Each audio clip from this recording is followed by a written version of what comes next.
नमस्कार साथियों, मैं डॉक्टर ए के राय शौर्य एकेडमी के इस ऑनलाइन प्लेटफॉर्म पर आपका हार्दिक स्वागत करता हूं। आज हम प्रतियोगी परीक्षाओं के एक बहुत ही महत्वपूर्ण विषय निबंध के विषय में बातें करेंगे। देखेंगे कि अच्छा निबंध होता क्या है, कैसे लिखा जाता है।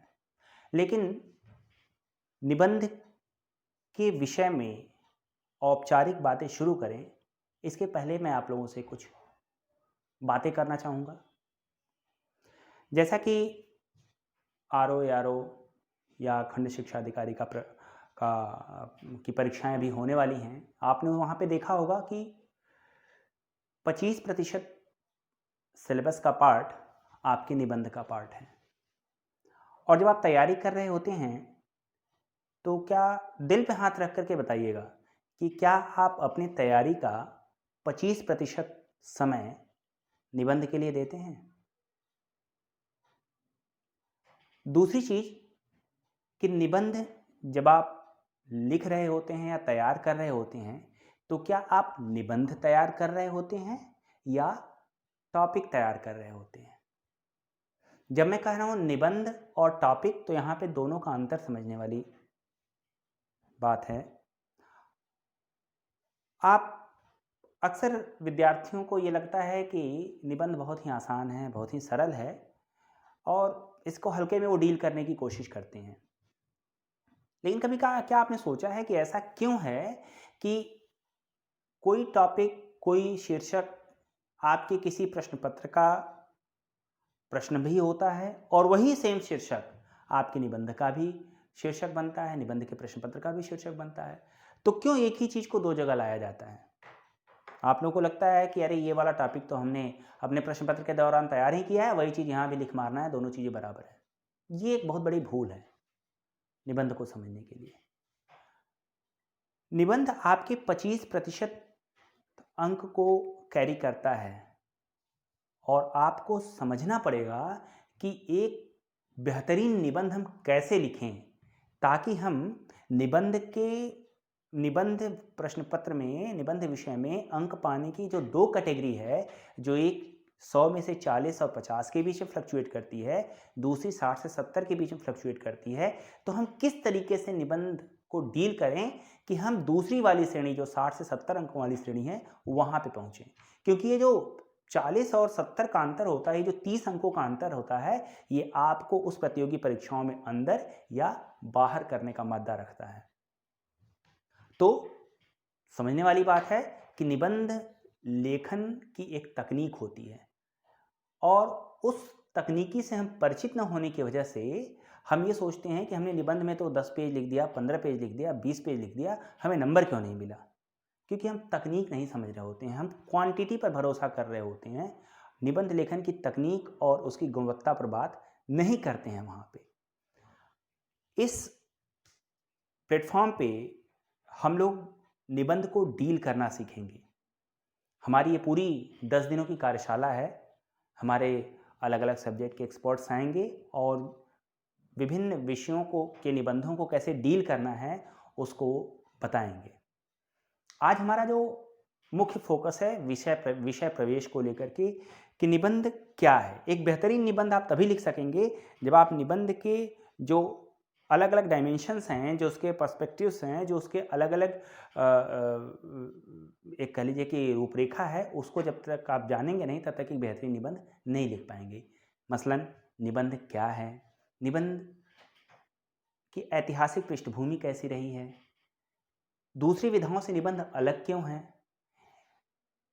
तमाम डिस्क्रिप्टिव एग्ज़ाम आप देते हैं, आप मेंस में, ऑप्शनल सब्जेक्ट्स में भी रिटेन डिस्क्रिप्शंस लिखते हैं, डिस्क्रिप्टिव आंसर देते हैं। फिर ऐसी क्या ज़रूरत हो गई कि अलग से निबंध का प्रश्न पत्र देना पड़ा। अर्थात एक सिविल सेवा के अभ्यर्थी के लिए निबंध लेखन की क्या आवश्यकता हो गई। फिर निबंध के प्रकार कितने होते हैं या निबंध के कितनी वैरायटीज़ हो सकती हैं, निबंध के अवयव क्या हैं, निबंध के अंग क्या क्या हैं, एक बेहतरीन निबंध हम कैसे लिखें, ये जो एक महत्वपूर्ण बिंदु हैं, इस पर भी बातें करेंगे और आगे भी ढेर सारी चीज़ें हैं। तो शुरू करते हैं हम लोग। निबंध क्या है।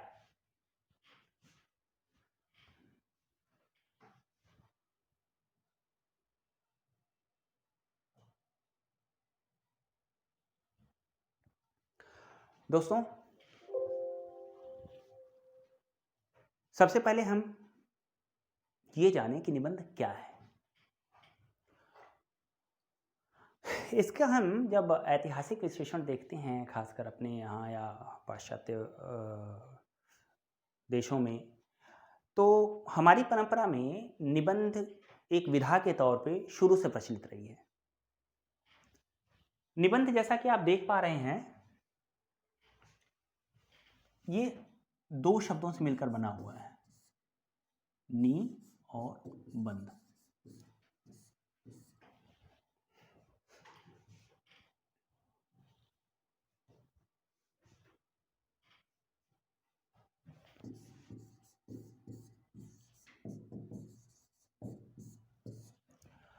हमारी भारतीय परंपरा में और खासकर संस्कृत साहित्य में निबंधन एक शब्द चला करता था।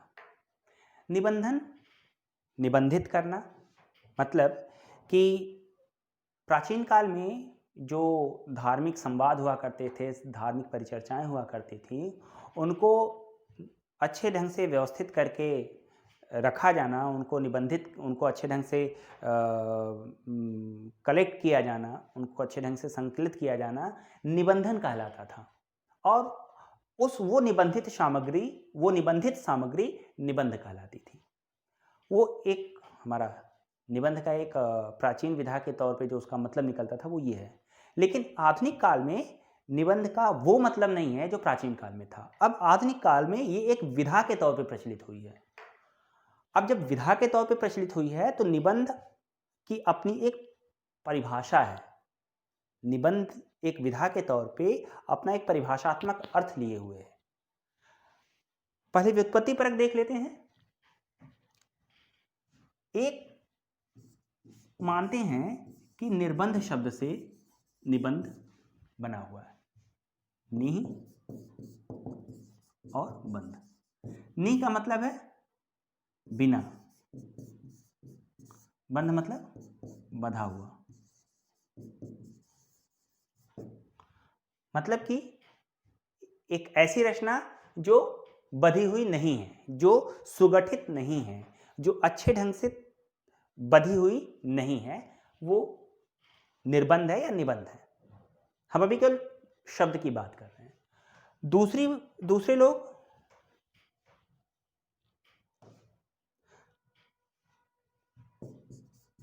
नी बंध, जहां पे नी का मतलब है पूर्ण रूप से, अच्छे तरीके से, मतलब अच्छे तरीके से बंधा हुआ। एक ऐसी रचना जो पूर्ण रूप से सुगठित रूप में बंधी हुई हो, वो निबंध है। अब इस दोनों में आपको लगेगा कि एक विरोधाभास है। एक बिना बंधी हुई रचना है, एक बंधी हुई रचना है। तो वास्तविक अर्थ क्या है?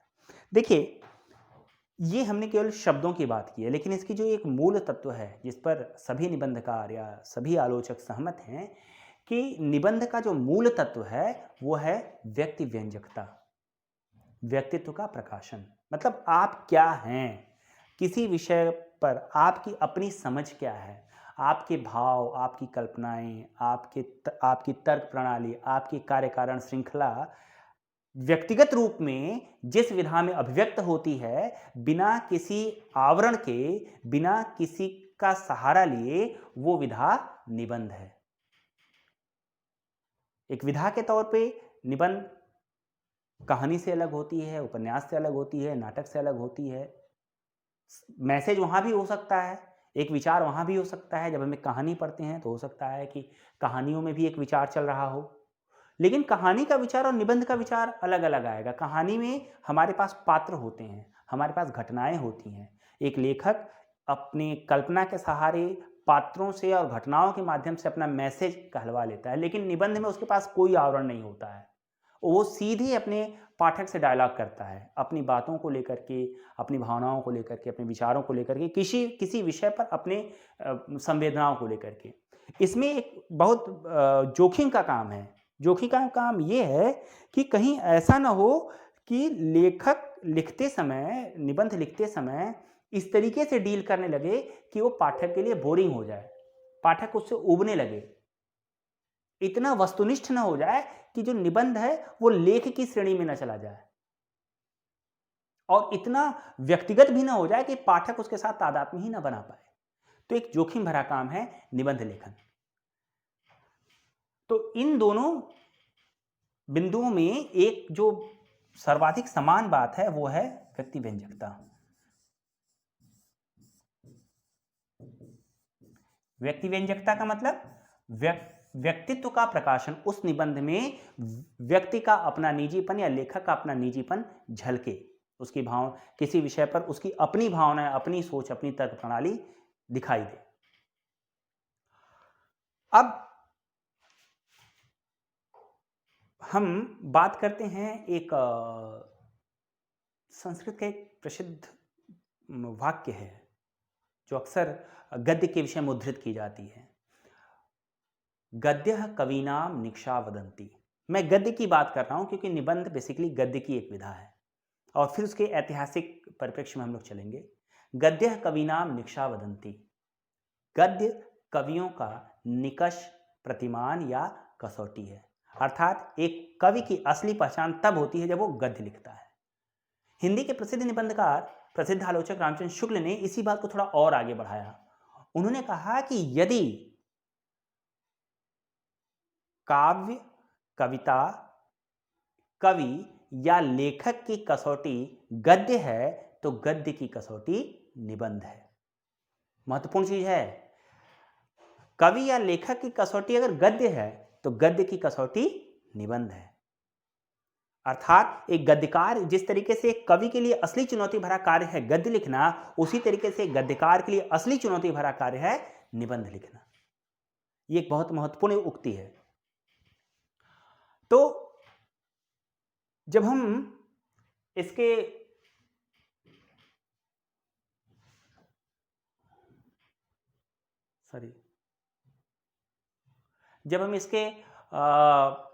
व्युत्पत्ति परक अर्थ को देख लेते हैं, उसके बाद हमारे पास दूसरी चीज आती है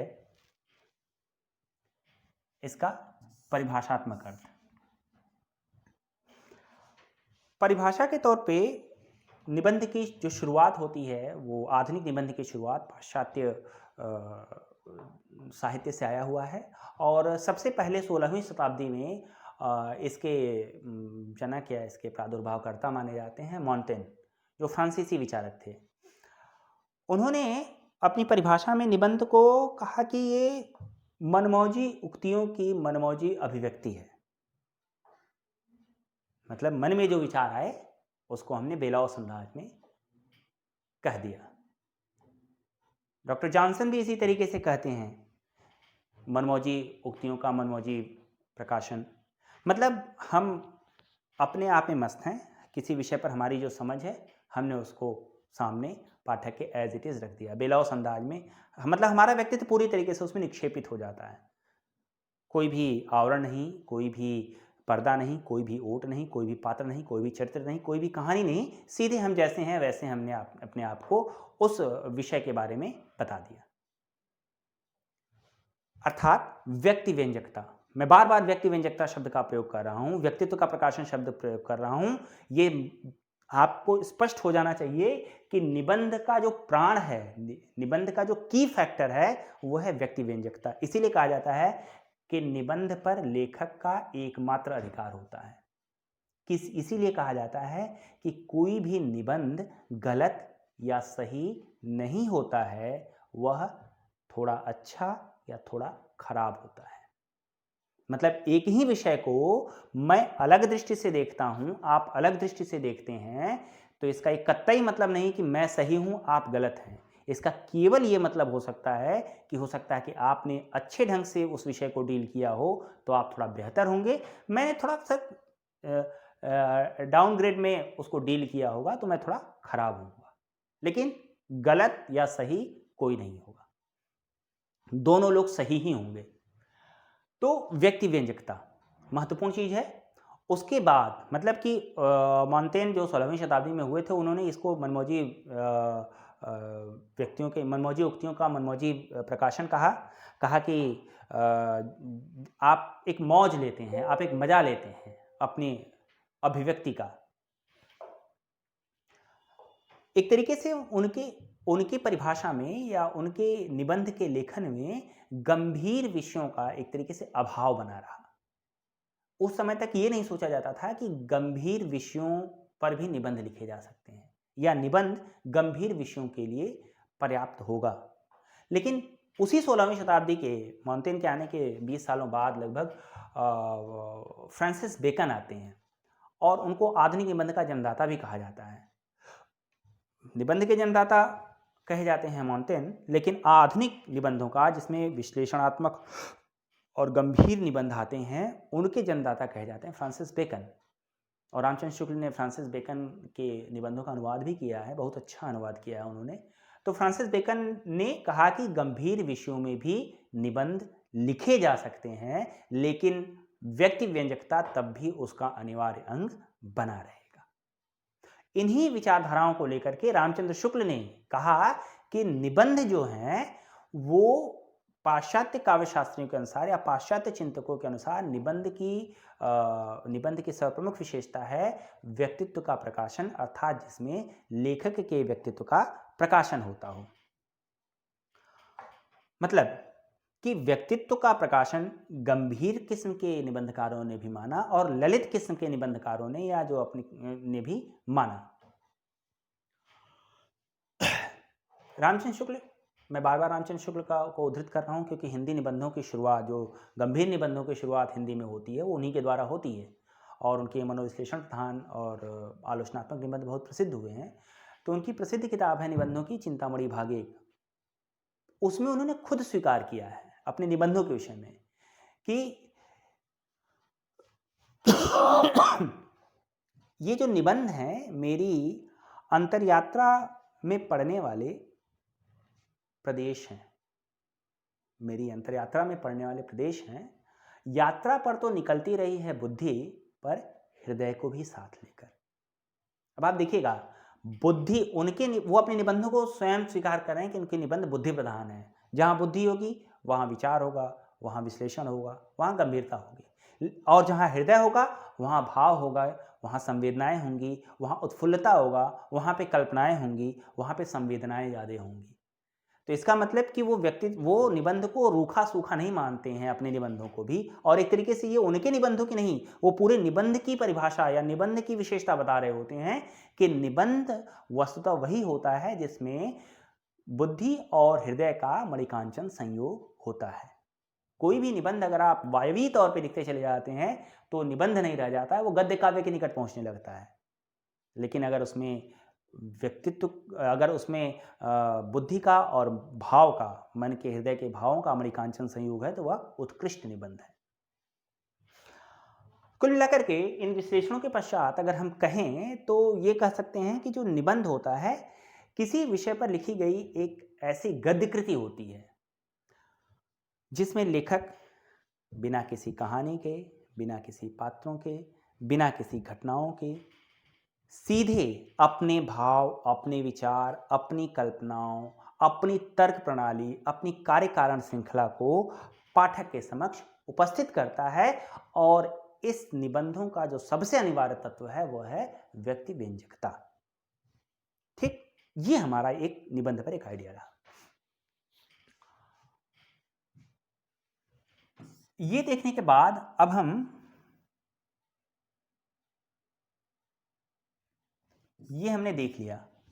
अब हम देखते हैं कि इसका ऐतिहासिक परिप्रेक्ष्य क्या है। जैसा कि मैंने आप लोगों को बताया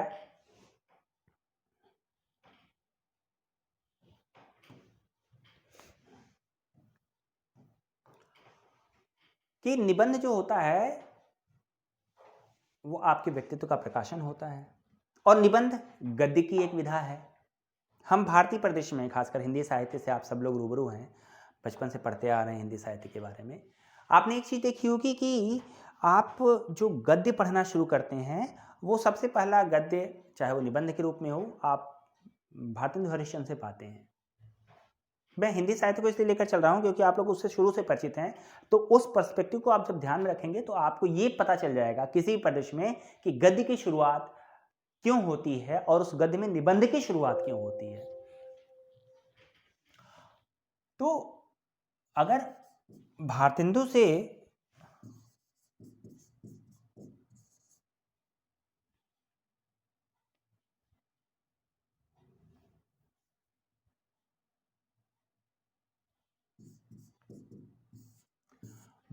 अगर हम हिंदी साहित्य की शुरुआत माने, आधुनिक साहित्य की, आधुनिक हिंदी साहित्य, तो हम देखते हैं इसी के साथ गद्य की शुरुआत होती है।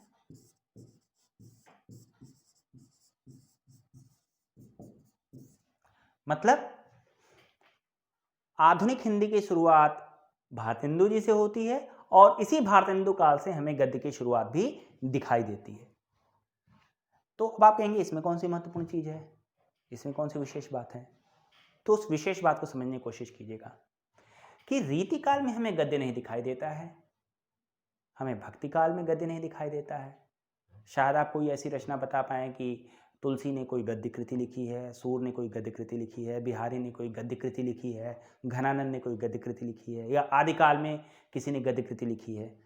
एक धार्मिक गद्य साहित्य की, खासकर ब्रजभाषा में लिखे गए गद्य साहित्य को हम अलग कर दें तो स्पष्ट रूप से कोई ऐसा गद्य साहित्य हमें नजर नहीं आता है किसी बड़े रचनाकार का। और जब आधुनिक काल शुरू होता है तो हम देखते हैं कि अचानक गद्य साहित्य एक महत्वपूर्ण स्रोत के रूप में बाहर निकलता है। ऐसा क्यों? तो आप इस शब्द पर गौर कीजिएगा और इस शब्द पे, मतलब आधुनिकता का गद्य से कोई सीधा संबंध है, आधुनिकता का गद्य से कोई सीधा संबंध है। इसी संबंध को हमें पकड़ना है। अगर हम इस संबंध को पकड़ लेंगे तो हमें पता चल जाएगा कि निबंध की शुरुआत कैसे होती है। देखिए, थोड़ा सा हम एक और पर्सपेक्टिव की बात कर लें।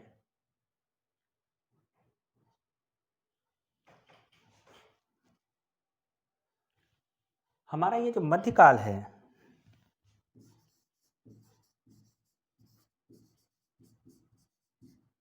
और हमारा ये जो आधुनिक काल है, क्या बदलाव हुआ? ऐसे कौन से कारक हैं जो मध्यकाल को आधुनिक काल में तब्दील कर देते हैं? मध्यकाल को आधुनिक काल में तब्दील करने वाले कारक, ये जो महत्वपूर्ण कारक मैं आपको बताने जा रहा हूं, मध्यकाल में 3 चीजों की केंद्रीयता थी। पहली चीज, वहां आस्था प्रबल था, या कह लीजिए वहां पे ईश्वर प्रबल था, वहां पे धर्म प्रबल था, वहां पे आस्था प्रबल था।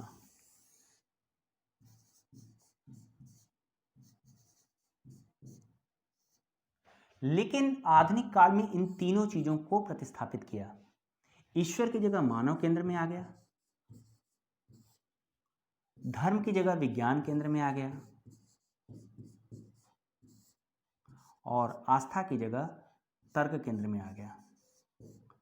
हर उन चीजों पे प्रश्न करना जो अब तक मान्य परंपरा के अनुसार चल रहे थे। ईश्वर है, धर्म है, आस्था है। ये प्रश्न करता था कि ईश्वर है तो कहां है, क्या आपने देखा है? प्रश्न तर्क करना शुरू कर दिया, और ये तर्क सिद्धांत, ये जो तर्क करने की परंपरा उत्पन्न हुई, इसी तर्क ने विज्ञान को जन्म दिया। विज्ञान उन मान्यताओं को खारिज करता था या उन मान्यताओं को नहीं मानता था जो सिद्ध नहीं होते थे। जो चीज सिद्ध होता था वही सत्य है, और यही चीज जो विज्ञान का जो केंद्रीय तत्व है कि जो सिद्ध है वही सत्य है, जो सिद्ध नहीं है वो सत्य है या अथवा असत्य है, इस पर विज्ञान चुप रहता है, लेकिन वह सत्य उसी को मानता है जो सिद्ध है। और सिद्ध तभी होगा जब हम उस पर प्रश्न करेंगे, जब हम उस पर तर्क करेंगे।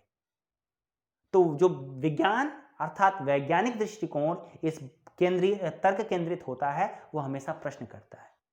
अब आप देखिए कि जब आप किसी विषय पे तर्क प्रतितर्क करेंगे तो आप कविता में तर्क प्रतितर्क नहीं करेंगे, क्योंकि कविताओं की एक सीमा होती है। पहली सीमा है कि कविता भाव प्रधान होता है, वह बुद्धि और विश्लेषण में उतना दत्तचित्त नहीं हो पाती है जितना भावुकता में, संवेदनाओं के प्रकटीकरण में, कल्पनाओं के प्रकटीकरण में होती है। लेकिन वैज्ञानिक दृष्टिकोण तो तर्क करेगा, तर्क में वाद विवाद होंगे, तो वाद विवाद कविता में नहीं हो सकते। वाद विवाद के लिए हमें डायलॉग की जरूरत पड़ती है, जो गद्य में ही हो सकते हैं। जब कोई वैज्ञानिक अपने थीसिस लिखेगा या अपने सिद्धांत देगा तो कविता में नहीं देगा, वो गद्य में देगा, क्योंकि गद्य प्रकृति से विश्लेषणात्मक है। ध्यान दीजिएगा, गद्य अपनी प्रकृति से विश्लेषणात्मक है। तो जो चीज विश्लेषण प्रधान होगी वो चीज तार्किक रूप से भी सिद्ध होगी या तार्किक रूप से भी वही उपयोगी होगी। जब हम किसी चीज पर तर्क प्रतितर्क करेंगे तो उसके लिए गद्य की जरूरत पड़ेगी। अर्थात आधुनिकता के लिए इन सब चीजों के आगमन के साथ मध्यकाल आधुनिक काल में बदल जाता है, और इस आधुनिक काल को स्पष्ट रूप से प्रकट करने के लिए हमें गद्य की आवश्यकता पड़ती है। तो अब इन सब चीजों ने गद्य को जन्म दिया।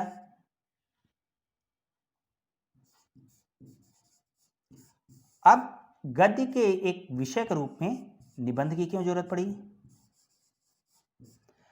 निबंध की जरूरत इसलिए पड़ती है क्योंकि जब आप किसी बात को, अपनी बात को शुष्क, जैसे हम यहीं पे थोड़ी सी चर्चा कर लेंगे कि निबंध और लेख में क्या अंतर है। तो निबंध और लेख में एक विशेष अंतर होता है, बहुत महीन अंतर और विशेष अंतर होता है कि निबंध ज्यादा वस्तुनिष्ठ होता है, उसमें व्यक्तित्व का प्रकाशन नहीं होता है, जबकि निबंधों में अपने व्यक्तित्व का प्रकाशन होता है। निबंध रूखे नीरस नहीं हो सकते, जबकि लेख अपनी प्रकृति से वस्तुनिष्ठ होने की वजह से थोड़ी शुष्क भी होती है, थोड़ी नीरस भी होती है। निबंध में आंकड़ों का उतना महत्व नहीं होता है जितना लेख में होता है। ठीक, तो कई बार ऐसा होता है कि हमें अपनी बात कहनी है। गद्य में निबंध विधा की शुरुआत की मैं बात कर रहा हूं कि निबंध की जरूरत क्यों पड़ गई। तमाम विधाएं तो थी, फिर निबंध की क्या जरूरत पड़ गई?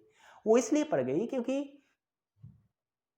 कविता, कहानी में, उपन्यास में, नाटक में, एकांकी में हमारे पास एक ओट रहता था, लेखक के पास एक ओट रहता था पात्रों का, चरित्रों का, कथा का, जिसके माध्यम से अपनी बात कह पाता था।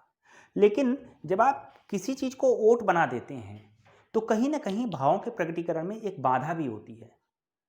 हम थ्रू किसी के बात करें और डायरेक्ट अपनी बात रखें तो दोनों के प्रभाव में अंतर आता है, दोनों के प्रभाव के अंतर में आता है। तो ये जो कविता है, ये जो गद्य की जो दूसरी विधाएं हैं, चाहे कहानी हो, चाहे उपन्यास हो, चाहे नाटक हो, चाहे एकांकी हो, वो लेखक की भावनाओं को एक पात्र या कहानी के माध्यम से अपने पाठक तक पहुंचाता था। तो ये थ्रू होकर के जाता था, इनडायरेक्ट वे में जाता था।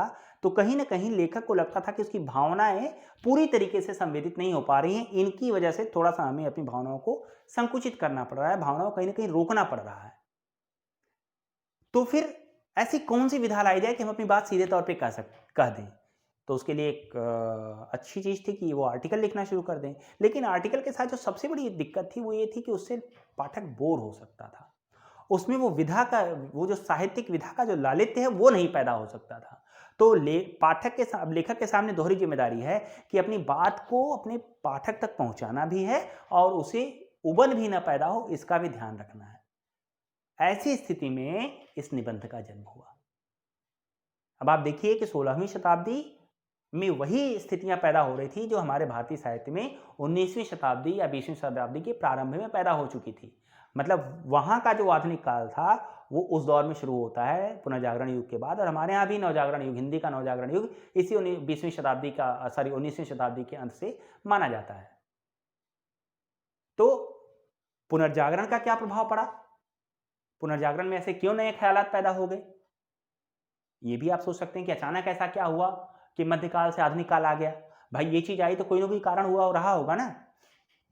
तो इसको इस तरह समझिए कि नवजागरण की शुरुआत के साथ इन सब चीजों का आगमन हुआ और नवजागरण की शुरुआत भारत में अंग्रेजों के आगमन के साथ मानी जाती है। ऐसा क्या हुआ कि नवजागरण अंग्रेजों के आगमन के साथ शुरू होता है? तो पहले ये जान लें कि नवजागरण या पुनर्जागरण होता क्या है। पुनर्जागरण का मतलब होता है पुनः जागृत होना। हम सोए हुए थे, फिर से जागृत हो गए। लेकिन इसको थोड़ा और परिभाषात्मक रूप से समझने की कोशिश करें तो पुनर्जागरण एक ऐसी रचनात्मक ऊर्जा है जो दो भिन्न जातीय संस्कृतियों की टकराहट से उत्पन्न होती है। मतलब कि जैसे एक उदाहरण के तौर पे देखें, उधर से अंग्रेज आए, इधर से हमारा भारतीय प्रदेश था, उधर से पाश्चात्य संस्कृति थी, इधर से हमारी भारतीय संस्कृति थी।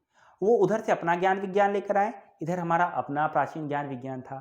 तो दो भिन्न जातीय संस्कृतियों की टकराहट हुई और इस टकराहट से जो रचनात्मक ऊर्जा पैदा हुई वही भारत में नवजागरण युग को लाई। और आप देखिए कि 1857 की क्रांति के बाद आधिकारिक रूप से अंग्रेज हर जगह प्रतिष्ठित हो गए।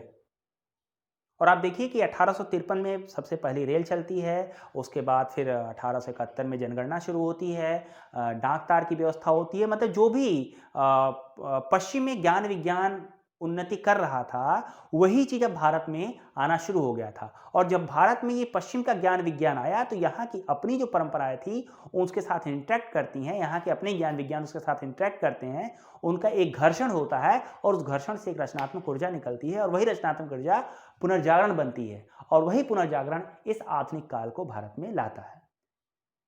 तो हमें एक क्रम मिलता है, पुनर्जागरण, आधुनिक पाश्चात्य ज्ञान विज्ञान का भारत में आगमन, उन दोनों का आपसी टकराव, उससे निकलने वाली रचनात्मक ऊर्जा, वही रचनात्मक ऊर्जा पुनर्जागरण का कारक बनती है। वही पुनर्जागरण मध्यकाल को आधुनिक काल में प्रतिष्ठित करता है और इस आधुनिक काल में इन तीनों चीजों की केंद्रिकता बनती है और इन तीनों चीजों को विश्लेषित करने के लिए हमें गद्य की जरूरत पड़ती है। और गद्य में निबंध की जरूरत इसलिए पड़ती है कि लेखक को अपनी भावनाओं को सीधे तौर पे, अपने विचारों को सीधे तौर पे अपने पाठक के पास ले जाना है बिना किसी आड़ के, वो भी इस तरीके से ताकि पाठक उबे भी ना और उसकी बात भी संप्रेषित हो जाए। तो ये हमारा निबंध है।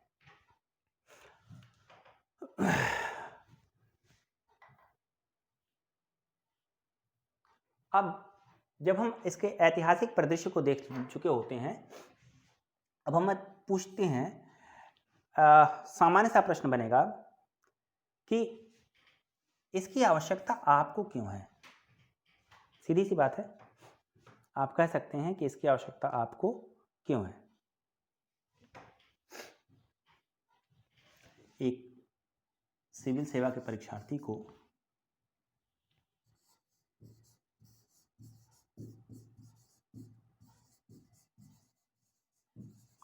सिविल अभ्यर्थी को इसकी क्या आवश्यकता पड़ गई।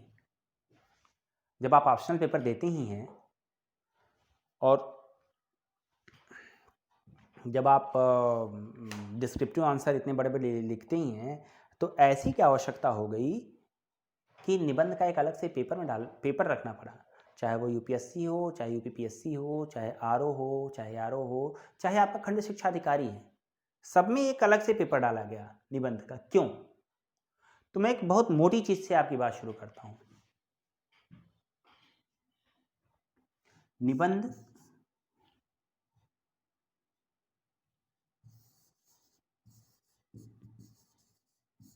साक्षात्कार का लिखित रूप है।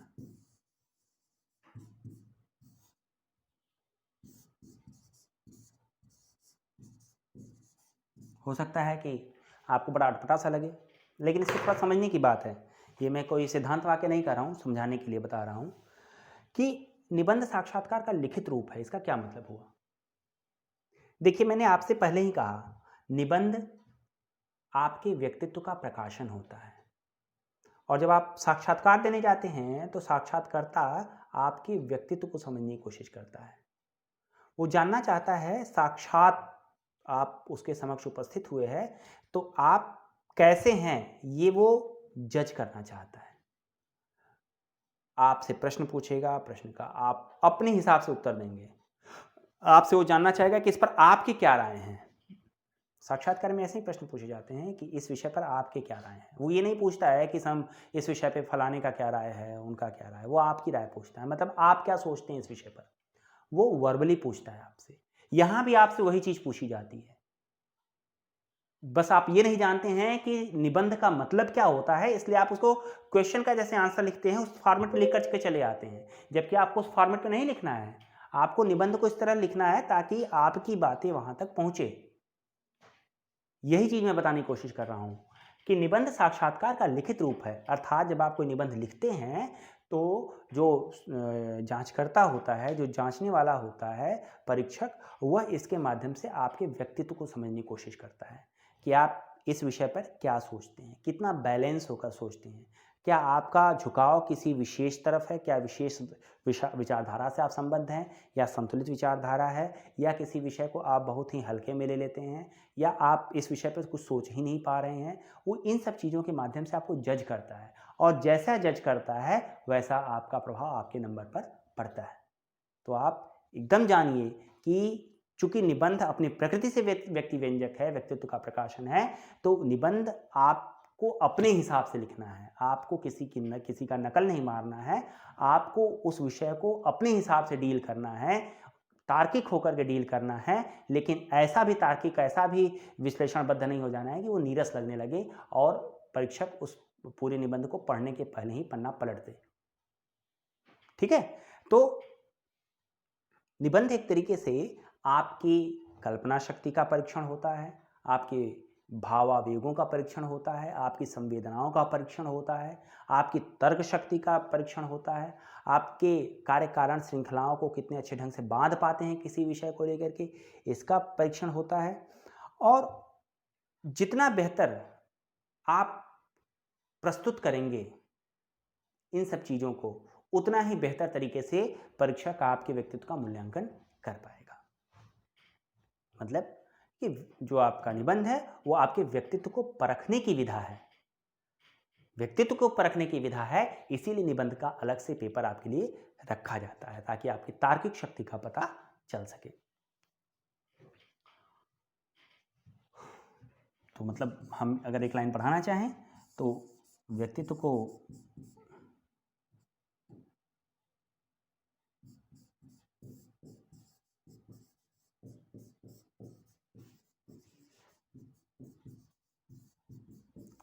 ये क्या है, व्यक्तित्व को परखने की विधा है।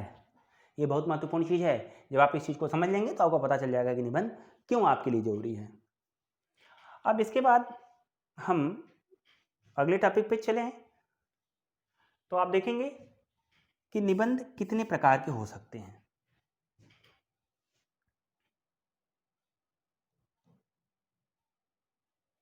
निबंध के प्रकार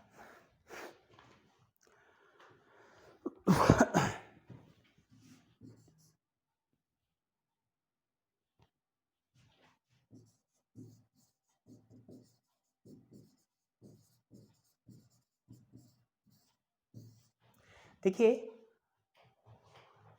एक चीज़ बहुत समझने वाली चीज़ है कि ये आपने नोटिस भी किया होगा, आप उस अनुभव से गुजरे होंगे कि याद कीजिए आपने पहला निबंध कब लिखा। आपने पहला निबंध कक्षा 4-5 से ही लिखना शुरू कर दिया, और आप देखिए क्रमबद्ध तरीके से कक्षा 4, 5, 6, 7, 8, 9, 10, 11, 12 BA, MA, PhD हर जगह आप निबंध लिखते रहे हैं, और आप प्रतियोगी परीक्षाओं में भी निबंध लिख रहे हैं। तो आप याद कीजिए आपने पहला निबंध किस पे लिखा होगा। जब आप बालक थे, बाल्यावस्था में थे, तो आपके निबंध किस विषय पे हुआ करते थे? गाय पर, पोस्टमैन पे, विद्यालय पे, मेरा विद्यालय जैसा, ठीक है। और इसको आप कैसे लिखते थे हम लोग? हमारे घर पे 2 गाय हैं, गाय को 4 पैर होते हैं, 1 पूँछ होती है, 2 सींग होती है, गाय बहुत सीधी होती है, वह किसी को मारती नहीं है, वो चारा खाती है, यही सब चीज़ें तो लिखते हैं हम। पोस्टमैन घर घर चिट्ठियाँ बांटता है, हमारा विद्यालय हमारे घर से इतनी दूर है, मैं अपने विद्यालय को बहुत चाहता हूँ, मेरे विद्यालय में इतने कमरे हैं, इतनी क्लासेज हैं, हर क्लासरूम में ये सब चीज़ें हैं, ऐसी ही चीज़ें लिखते हैं।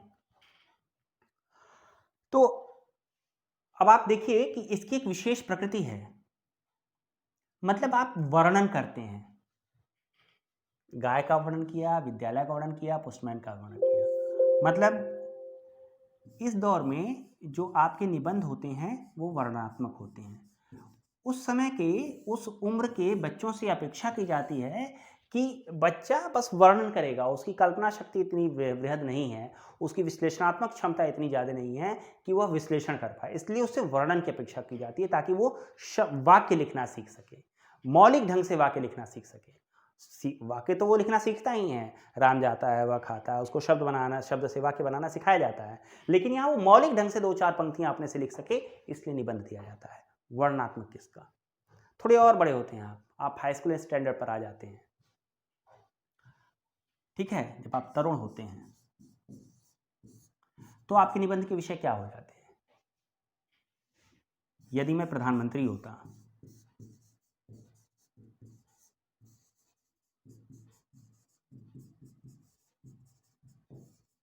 ठीक, अब आप देखिए, यदि मैं प्रधानाचार्य होता, यदि मैं रामचरितमानस लिखता, ठीक, तो यहां पे अब आप देखिए यदि का मतलब क्या हुआ। अब आप कल्पना करेंगे, यदि मैं प्रधानमंत्री होता तो ऐसा करता, मेरे सपनों का भारत, ये कल्पना प्रधान है। आप क्या कल्पनाएं कर सकती हैं। इस उम्र में थोड़ी थोड़ी बच्चों में कल्पना शक्ति का विकास होने लगता है, इसलिए ऐसे निबंध दिए जाते हैं जो उसकी कल्पनात्मक क्षमता और थोड़ी एनालिटिकल पावर, थोड़ी तार्किक क्षमता को भी बढ़ा सके। मतलब इस समय जो निबंधों की प्रकृति होती है वो कल्पना प्रधान होने लगती है। थोड़े और जब बड़े होते हैं आप, खासकर +2 लेवल में आ जाते हैं, युवावस्था में जब आ जाते हैं,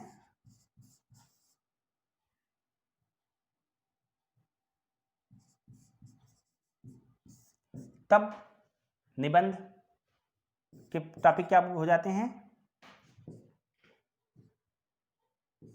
दहेज प्रथा, स्त्रियों की दशा, विज्ञान, वरदान या अभिशाप, ये सब क्या है। इन सब की प्रकृति अगर आप देखें तो अब जो परीक्षक है वो निबंध लिखने वाले से आशा करता है कि वह थोड़ा सा विश्लेषण प्रधान निबंध लिखेगा। अब वह विचार करेगा इन सब चीज़ों पे, दहेज प्रथा अच्छी है या बुरी है तो क्यों है, क्या क्या इसके परिणाम हो सकते हैं, क्या क्या इसकी बुराइयां हैं, स्त्रियों की अभी क्या दशा है, कैसी थी, क्या हो सकती है, क्या बेहतर है। मतलब वो विचार करवाना चाहता है कि अब बच्चा कुछ सोचना समझना शुरू करे। पहले मतलब वर्णन, फिर कल्पना, उसके बाद फिर विचार प्रधान।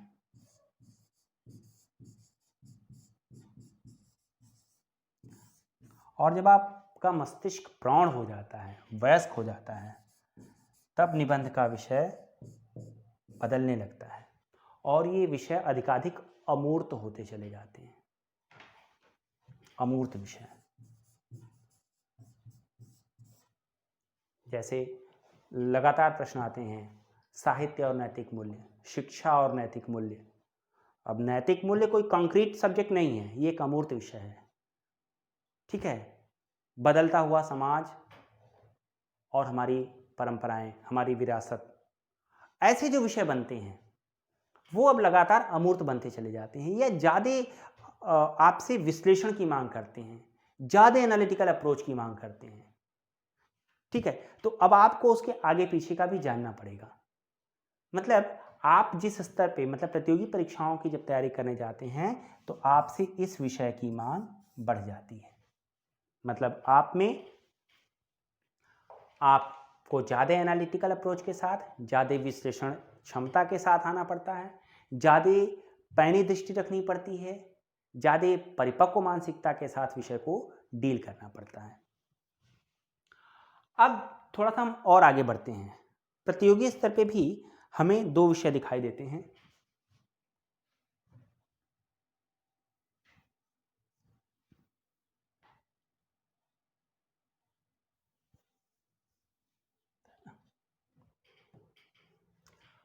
आपका मान लीजिए प्रतियोगी स्तर है,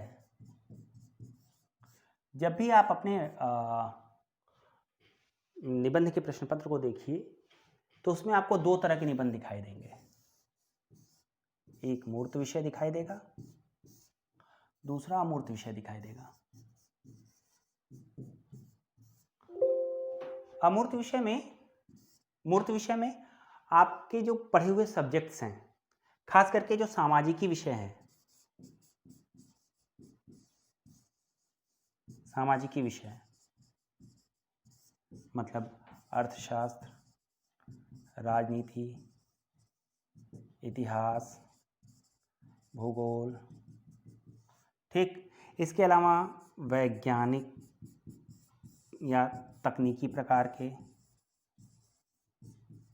निबंध, ठीक। इसके अलावा आपके समसामयिक निबंध,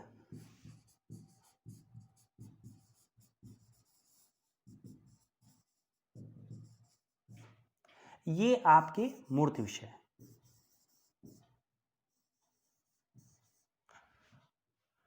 ये आपके मूर्त विषय हैं। मूर्त विषय का मतलब जो स्पष्ट हो, जिनको हम इंद्रियों के द्वारा महसूस कर पाए।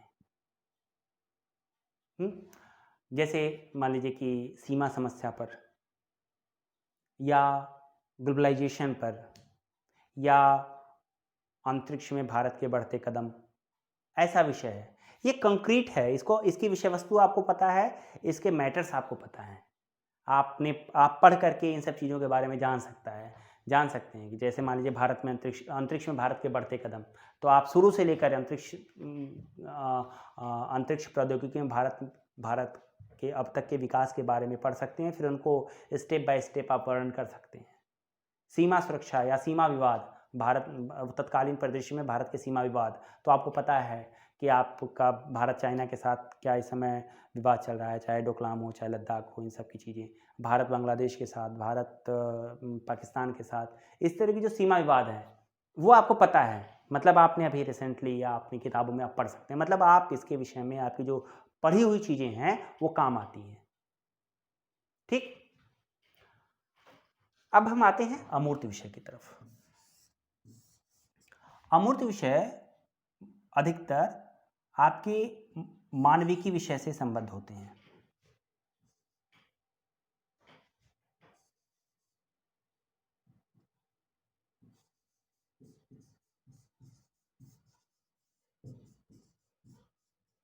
मानवीय विषय मतलब साहित्य, दर्शन, ठीक है, और भी जो भी आपके हो सकते हैं, संस्कृति और अमूर्त अवधारणा।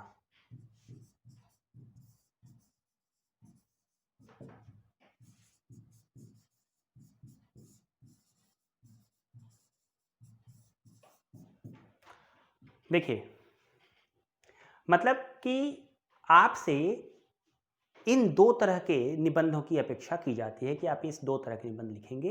एक का विषय मूर्त होगा, ज़्यादा स्पष्ट होगा, ज़्यादा इंद्रिय गम्य होगा। दूसरे तरह का विषय ज़्यादा अमूर्त का मतलब होता है जो इंद्रिय गम्य न हो, जो कॉन्सेप्ट बेस्ड हो, जो आपकी अवधारणात्मक क्षमता पर निर्भर करता है। इसमें खास फर्क ये है कि इसका विषय आपको पढ़ करके मिल सकता है, आपकी जो पुरानी पढ़ाई है वो काम आ सकती है, लेकिन इसमें पुरानी पढ़ाई आपकी सीधे तौर पे काम नहीं आती है। मतलब इस विषय को डील करने के लिए आपके दिमाग को ज़्यादा परिपक्व होना पड़ेगा, आपकी दृष्टि को ज़्यादा पैनी होनी पड़ेगी, किसी विषय को सोचने समझने की क्षमता आपको बढ़ानी पड़ेगी, आपकी कल्पना शक्ति को तीव्र होना पड़ेगा। मतलब इसको डील करने की अपेक्षा इसको डील करना ज़्यादा मुश्किल है। ध्यान रखिए, मैं मुश्किल कह रहा हूँ, असंभव नहीं। ऐसा नहीं कि आप इसको डील नहीं कर सकते, बस आपको अपने सोचने समझने की क्षमता का विस्तार करना पड़ेगा। किसी विषय को आप कैसे समझ सकते हैं, अपने मस्तिष्क को खुला छोड़िए, उस विषय के बारे में सोचना शुरू कीजिए। पहले उसका अर्थ समझिए, अर्थ के बाद उसके क्या क्या एस्पेक्ट्स बन सकते हैं, क्या क्या आयाम बन सकते हैं, उसको समझिए। अपने आप विषय आपको समझ में आता चला जाएगा। ये चीज़ें पुरानी पढ़ाई यहाँ पे डायरेक्ट काम आएगी, यहाँ पे इनडायरेक्ट वे में काम आएगी। ऐसे नहीं पुरानी पढ़ाई एकदम काम ही नहीं आएगी, लेकिन इनडायरेक्ट वे में काम आएगी। तो और आजकल खासकर यूपीएससी का अगर आप पैटर्न देखेंगे तो यहाँ पे इसको डील करने की मांग ज़्यादा होती है, और आपके आरओ और एआरओ के पेपर में भी ऐसे विषय और ऐसे विषय दोनों तरह के विषय हैं, तो ऐसे विषय को भी डील करना आपको आना चाहिए, महत्वपूर्ण चीज़ है ये। हम जो देखेंगे, हम जो अगला लेक्चर आपको लेंगे, जो तमाम आपके एक्सपर्ट्स आएंगे सब्जेक्ट्स के, वो इन विषयों को डील करेंगे। हम एक आध निबंध इसके डील करने की कोशिश करेंगे कि देखें इसको हम कैसे डील करते हैं। मेरा जो अगला नेक्स्ट लेक्चर होगा, हम ऐसा एक विषय लेंगे जो अमूर्त होगा, जो अवधारणा परक होगा, उसको हम डील करेंगे, उसको हम देखेंगे। अब अगली बात होती है कि अगला पॉइंट्स जो हमारा है अवयव। निबंध के कितने हमारे अवयव हैं?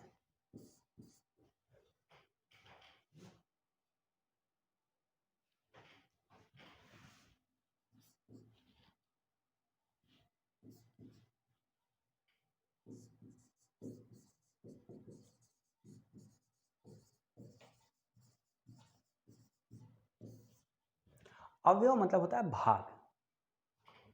तो आपको पता है निबंध के 3 पार्ट्स होते हैं।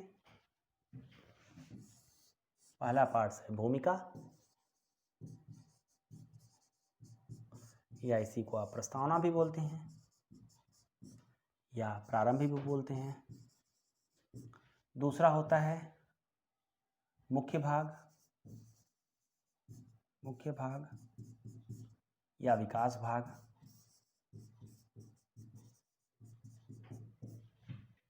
तीसरा भाग होता है उपसंहार या निष्कर्ष। ये आपको सिंपली आप सब लोग जानते हैं इस चीज़ को कि किसी निबंध के 3 पार्ट्स होते हैं, प्रस्तावना या भूमिका, मुख्य भाग जहाँ पे हम निबंध का विस्तार करते हैं, और तीसरा जहाँ पे हम उस निबंध का उपसंहार या उसका निष्कर्ष देते हैं, उसका समापन करते हैं। तो अब हम इसको क्यों बता रहे हैं? इसको इस तरह समझिए कि आपको के पास प्रश्न पत्र को पूरा करने के लिए निश्चित समय होता है।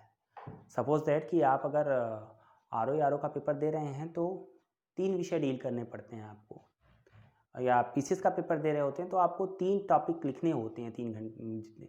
तो और प्रति प्रश्न 700 शब्द होते हैं, प्रति निबंध 700 शब्द होते हैं। इसका मतलब कि आपको एक निश्चित समय मिला है, 1 घंटे में आपको एक निबंध तैयार करना है और 700 शब्द लिखने हैं। अब कई बार हम बहुत ज़्यादा अपने आप को एक्सपांड करते चले जाते हैं, पता चला कि हम इतना लिख दिए कि हम बाकी चीज़ों पे ध्यान ही न दे पाएँ। तो हमें पहले से फ्रेम करके रखना पड़ेगा कि हमें किस पार्ट्स के लिए कितना समय और कितना शब्द देना है। समय प्रबंधन पर हम बाद में आएंगे, हम पहले ये देखेंगे कि हम इसके लिए पूरे अपने 700 शब्दों में कितना जगह इसके लिए दें, कितना जगह इसके लिए दें, कितना जगह इसके लिए दें।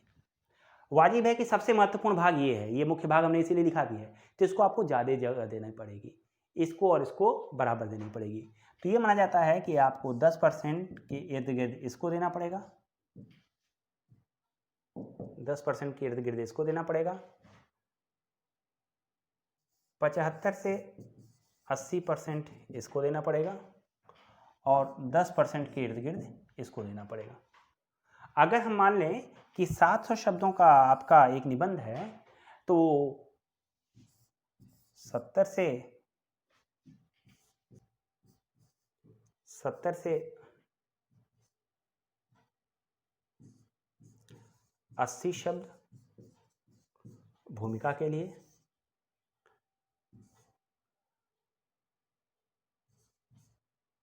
550 से 600 शब्द आपके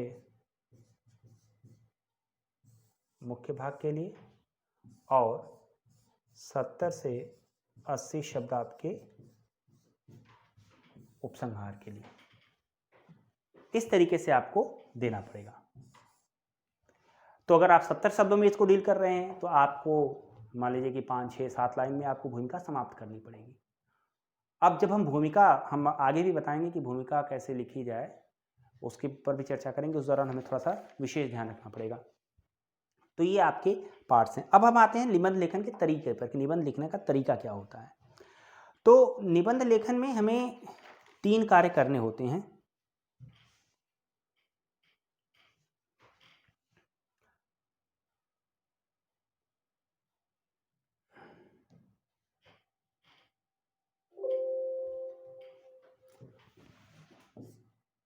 निबंध लेखन का तरीका।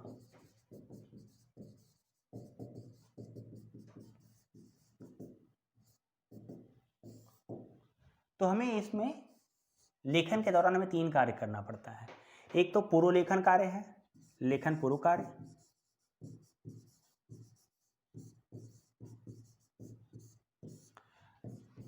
लेखन कार्य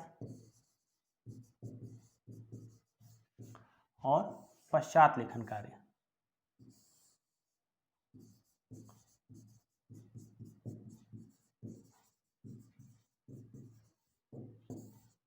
ठीक, मतलब कि निबंध लिखने के पहले हमें क्या काम करना है, निबंध लिखने के दौरान हमें क्या काम करना है और निबंध लिखने के बाद हमें क्या काम करना है। तो सिंपल था, 3 काम हमें यहां करना है।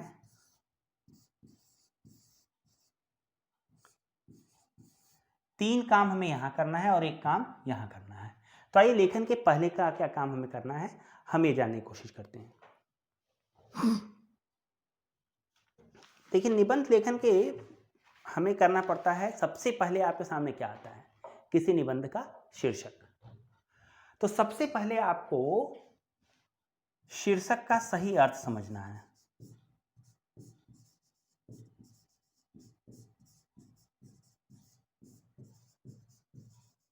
आप अच्छे ढंग से समझ लें कि कोई बात क्या कही जा रही है, कि क्या इसमें पूछ रहा है। एकदम मन मस्तिष्क को स्थिर करके उसके अर्थ को पहले पहचानने की कोशिश कीजिए। जैसे निबंध का एक शीर्षक हमने स्त्री पुरुष संबंध और नई नैतिकता का प्रश्न।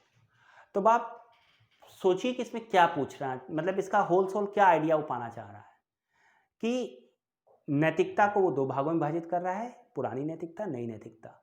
और जो नई नैतिकता आ रही है, उस नई नैतिकता में स्त्री पुरुष के आज के संबंध कितने हद तक मानी है और कितनी हद तक बेमानी है।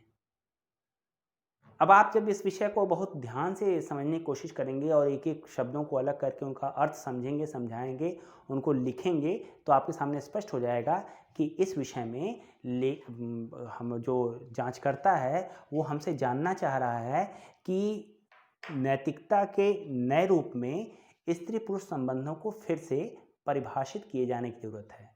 हम स्त्री पुरुष के जो परंपरागत संबंध अभी तक चलते आ रहे हैं, उसको आधुनिक अर्थों में हमें फिर से जांचने परखने की जरूरत है और गलत या सही का निर्णय पुरानी नैतिकता के आधार पर करना अब संभव नहीं है। ये वो पूछना चाह रहा है। ये मतलब किसी भी विषय को बहुत गहराई से आप मन मस्तिष्क स्थिर करके उस विषय के बारे में सोचिए। और कई बार ऐसा होता है कि आपके जो शीर्षक होता है वो सार्कास्टिक होता है, व्यंग्यात्मक होता है, हम उसका अर्थ नहीं समझ पाते हैं और पता चला कि जो हमसे वो कह रहा है पक्ष में लिखने के लिए, हम विपक्ष में लिखते चले गए। शब्द जो जो संयोजक चिन्ह होते हैं या जो अव्यय होते हैं, जैसे ही, तो, फिर, यदि, ऐसे जो शब्द अगर जुड़े हुए हैं तो उनको विशेष रूप से अंडरलाइन करने की जरूरत है कि इस पूरे में इसका क्या अर्थ है। मतलब ये जो अगर ही लगा दिया गया है तो कहीं बल दिया जा रहा है, बल किस चीज पर दिया जा रहा है, तो हमें उसके पक्ष में चले जाना होगा या हमें उसके मूल कॉन्सेप्ट को समझना पड़ेगा कि ये ही लगा करके जो जोर दिया जा रहा है वो उसके पक्ष में ले जाएगा या विपक्ष में ले जाएगा। कभी कभी कोई काव्य की पंक्ति दे दी जाती है और हम अर्थ उसका सही ढंग से न समझने की वजह से अर्थ पूरी निबंध का अर्थ का अनर्थ कर बैठते हैं। जैसे एक मैं आपको उदाहरण दूं, सुदामा पांडे धूमिल की एक कविता है, एक कविता की कुछ पंक्तियां हैं कि हमारे देश की संसद तेली की वो घानी है जिसमें आधा तेल और आधा पानी है। अब सामान्य तौर पे जब आप मान लीजिए यही निबंध का टॉपिक बन गया, हमारे देश की संसद तेली की वो घानी है जिसमें आधा तेल और आधा पानी है। अब जैसे आपके सामने ये टॉपिक आ गया तो आप क्या लिखेंगे? अब आप सोचिए कि इसमें तो निबंध इस पूरे पंक्ति में लोकतंत्र की विद्रूपताओं को, लोकतंत्र का जो मंदिर कहा जाता है संसद, और उसमें चुने जाने वाले सांसद और पूरी संसदीय प्रक्रिया की विद्रूपताओं को स्पष्ट किया जा रहा है। आधा तेल और आधा पानी, मतलब मिक्सचर है, कुछ भी शुद्धता वहां पे नहीं है। तो कवि ने अपनी कविता को व्यंग्यात्मक लहजों में लिखा है, लेकिन जब यही पंक्ति आपके निबंध का शीर्षक बनेंगी तो आप उस निबंध को कैसे डील करेंगे। आप ध्यान दीजिए कि आप किस चीज, मैंने कहा ना व्यक्तित्व का परीक्षण है, और जांचकर्ता ये जानना चाहेगा कि एक सिविल सेवा के अभ्यर्थी के तौर पे आपका अप्रोच क्या है, आपका व्यक्तित्व इस विषय पर क्या सोचता है। सिविल सेवा के अभ्यर्थी को लोकतंत्र पर पूरी आस्था होनी चाहिए, और लोकतंत्र में आस्था का मतलब कि लोकतंत्र की विद्रूपताओं को आप यहां पे नहीं दिखाएंगे, बल्कि कवि के मंतव्य को उजागर करेंगे कि वह विद्रूपताओं को उद्घाटित करना चाहता है, और हमारे भारतीय संविधान या भारतीय संसदीय प्रक्रिया में थोड़ी बहुत दिक्कतें हैं, उन दिक्कतों को आप उठा सकते हैं, लेकिन अंततः उन दिक्कतों का परिहार करेंगे, बहुत ही सम्मान के साथ उन विद्रूपताओं को खारिज करेंगे और स्थापना देंगे कि हमारा संसदीय लोकतंत्र इतना बेहतर है, इतना अच्छा है। हाँ, इसमें कुछ कमियां हैं, इसको हम सुधार कर सकते हैं। हम जैसे कैसे निबंध को डेवलप करेंगे, हम उस पर बात करेंगे इस विषय में। मैं बस आपको ये बताना चाहता हूं कि आपको सबसे पहले समझना है कि शीर्षक का वास्तविक अर्थ क्या है। जब आप शीर्षक का वास्तविक अर्थ स्पष्ट कर लेते हैं तो फिर आप उसके महत्वपूर्ण बिंदुओं की खोज करते हैं।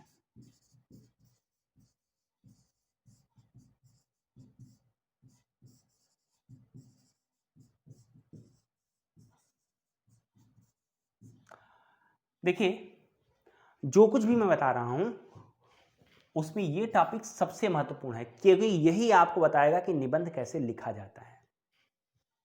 महत्वपूर्ण बिंदुओं की खोज। अब आप महत्वपूर्ण बिंदुओं की खोज कैसे करेंगे? देखिए, खोजने के आमतौर पे 2-3 तरीके हैं, और ऐसा नहीं कि किसी एक निबंध के लिए वही एक तरीका सेट होगा। हो सकता है कि उसमें एक ही तरीका सेट हो, उसमें हो सकता है कि आप तीनों तरीके के कुछ चीज़ों को ऐड करें, हो सकता है कि 2 तरीके के कुछ बिंदु एक समान आपको मिल जाएं। तो इसके 3 चीज़ें हमें दिखाई देती हैं महत्वपूर्ण बिंदुओं की खोज में। हम सबसे पहले कैसे हम खोजेंगे, मैं बता रहा हूँ। अच्छा, ये सब चीज़ें जब निबंध आपको शीर्षक समझ में आ जाए, तुरंत आप रफ पेज पे जाएं, उस निबंध के टॉपिक को लिख लें, और फिर आप वहीं पर अपना रफ वर्क स्टार्ट करना शुरू कर दें, सब कुछ लिखित रूप में। शीर्षक का सही अर्थ आप अपने 1-2 लाइन में जो आपको समझ में आ रहा है उसको लिख लीजिए। उसके बाद आप बिंदुओं की खोज कीजिए। बिंदुओं की खोज में आप चाहें तो जो चाहें कि आपको करना ही चाहिए, जो निबंध का शीर्षक है उसके जो महत्वपूर्ण शब्द बंध हैं, शब्द बंधों को तोड़िए और उनका अर्थ खोजने की कोशिश कीजिए कि इसका वास्तविक अर्थ क्या है। ठीक है? जैसे कोई भी अगर आप एक टॉपिक लेते हैं, मेरे पास अगर निबंध का कोई टॉपिक, अगर हम इसी को ले लें, स्त्री पुरुष संबंध और नई नैतिकता का प्रश्न, इसी को हम ले लें, तो अब हमें यहाँ पे दो तीन, जैसे एक तो नैतिक एक शब्द बंध मिला मुझे, परिभाषा देखिए, ध्यान रखिएगा कि जब आप शब्दों को तोड़ें, उस पूरे निबंध के शीर्षक के शब्दों को तोड़ें, तो उन्हीं शब्दों का अर्थ दें जो महत्वपूर्ण है। ऐसा नहीं कि मैंने लिख दिया कि स्त्री पुरुष संबंध और नई नैतिकता का प्रश्न, तो आप प्रश्न शब्द को लिखित करना शुरू कर दें कि प्रश्न का क्या मतलब है। नहीं, आपको जो महत्वपूर्ण शब्द हैं, जैसे एक पदबंध है स्त्री पुरुष संबंध, इसको आप लिखें और इसका अर्थ समझने की कोशिश करें कि इसमें क्या दिया गया है। दूसरा है नई नैतिकता, तो अब आप पहले नैतिकता को परिभाषित करें कि नैतिकता क्या होती है। उसके बाद आप कहें, आप विचार करें कि नई नैतिकता अगर है तो क्या कोई पुरानी भी नैतिकता थी, अर्थात नई नैतिकता और पुरानी नैतिकता का द्वंद्व दिखाइए। अब आप जो पहला शब्द बंध है स्त्री पुरुष संबंध, इसको अब परखने की कोशिश कीजिए कि स्त्री पुरुष के संबंध का विकास कैसे होता है।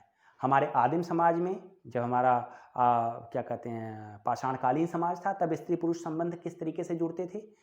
फिर फैमिली का डेवलपमेंट कैसे हुआ, परिवार का विकास कैसे हुआ, परिवार में स्त्री पुरुष का क्या महत्व था, समाज की एक इकाई के तौर पे परिवार का क्या महत्व हुआ, और अगर हमें समाज की संरचना को बदलना है तो हम परिवार की संरचना को बदल दें तो पूरे समाज की संरचना ही बदल जाएगी।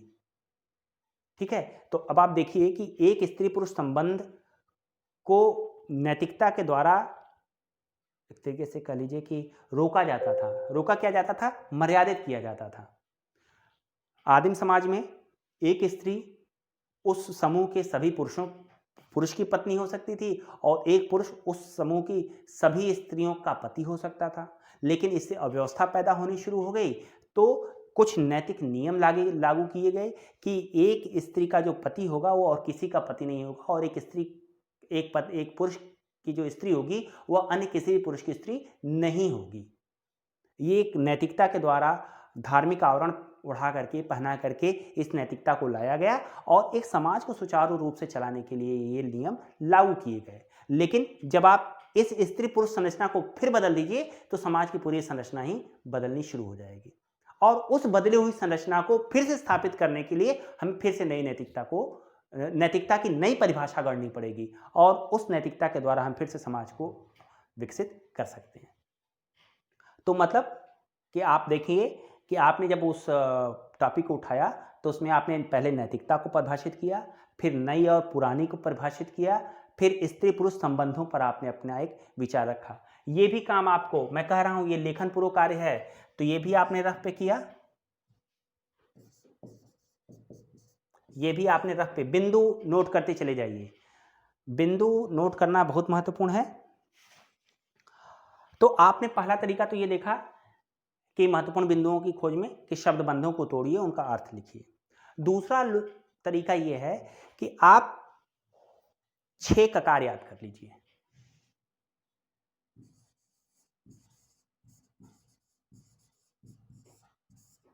किसी भी निबंध को जानने के लिए उसके बिंदुओं की, अभी जैसे बिंदु आपको समझ में आ रहा है वैसे लिखते चले जाइए रफ पे।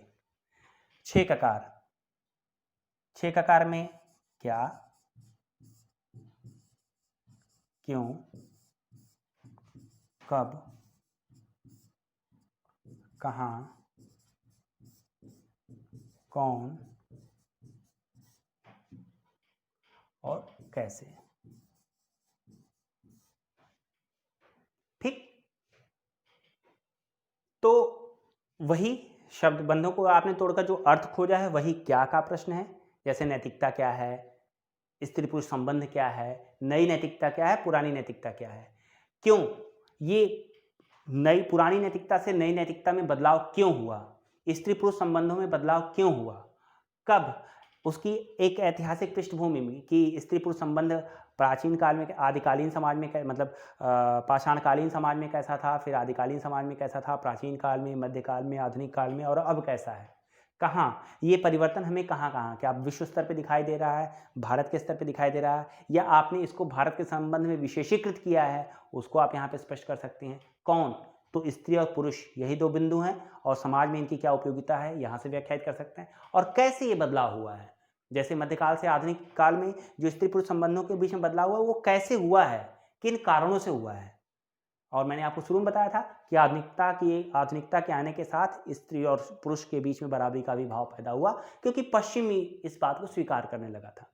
तो आप देखिए कि अगर आपने इस 6 ककार को रट लिया और इनके उत्तरों की खोज कर ली तो आपको एक भरपूर मैटर मिल जाएगा आपके लिए, जो आपको लेखन के दौरान जो आपके जो बॉडी ऑफ द एसे है, जो मुख्य भाग है, उसको 500 या 600 शब्दों में लिखने के लिए आपको पर्याप्त मात्रा में मैटर यहीं से मिल जाएगा। इसको भी आप रफ पे लिख लें। तीसरा तरीका है कि आप उसके अलग अलग डायमेंशंस खोजें कि इसके सामाजिक परिप्रेक्ष्य क्या हैं, इसके राजनीतिक परिप्रेक्ष्य क्या हैं, इसके आर्थिक परिप्रेक्ष्य क्या हैं, अलग अलग तरीके से सामरिक, मतलब कोई जरूरी नहीं कि एक टॉपिक में आपको सारे एस्पेक्ट्स, सारे डायमेंशन, सारे आयाम मिल जाएं। हो सकता है किसी में 3-4 आयाम मिले, किसी में 5 आयाम मिले, किसी में कोई 2 आयाम मिले, लेकिन आप अलग अलग आयाम पे सोचिए कि क्या इस आयाम पे आपको कुछ मिल सकता, इस आयाम से सोचने पर क्या इस विषय में कुछ मिल सकता है आपको। सामरिक है, वैश्विक है, सांस्कृतिक है,